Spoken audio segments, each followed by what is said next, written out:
ابن خدامہ اپنی کتاب التوابین میں بنی اسرائیل کا واقعہ پیش کرتے ہوئے کہتے ہیں کہ موسیٰ علیہ السلام کے زمانے میں ایک بار قحط آیا۔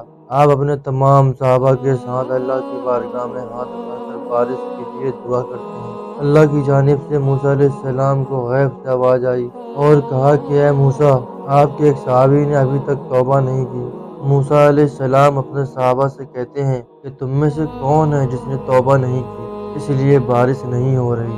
یہ کہتے ہی بارش کا برسنا شروع ہو گیا۔ صحابہ کہنے لگے، اے موسیٰ، آپ نے تو جھوٹ کہا ہم سے، دیکھو بارش تو شروع ہو گئی۔ موسیٰ علیہ السلام پریشان ہو کر اللہ سے سوال کرنے لگے، اے اللہ، یہ کیسا ماجرا ہے؟ اللہ تعالیٰ نے فرمایا، اے موسیٰ، جیسے ہی تم نے صحابہ سے توبہ کا ذکر کیا، میرے اس گناہ گار بندے نے مجھ سے اپنے گناہوں کی توبہ کر لی۔ روایتوں میں آتا ہے کہ اس صحابی کے منہ سے استغفار کا جملہ نکلا تھا۔ موسیٰ علیہ السلام نے کہا، اے اللہ، مجھے بھی بتا بھلا وہ کون تھا بندہ؟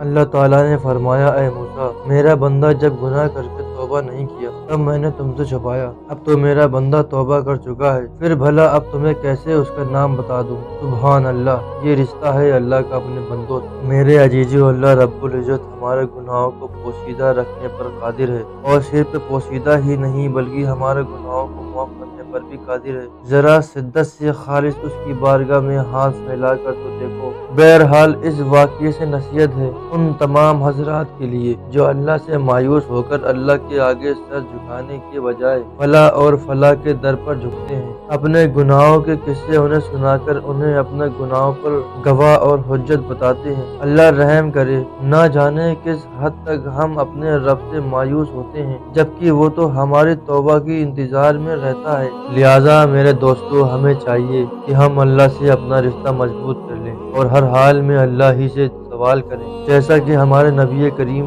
صلی اللہ علیہ وسلم نے ساری زندگی اپنی امت کو تعلیم دی۔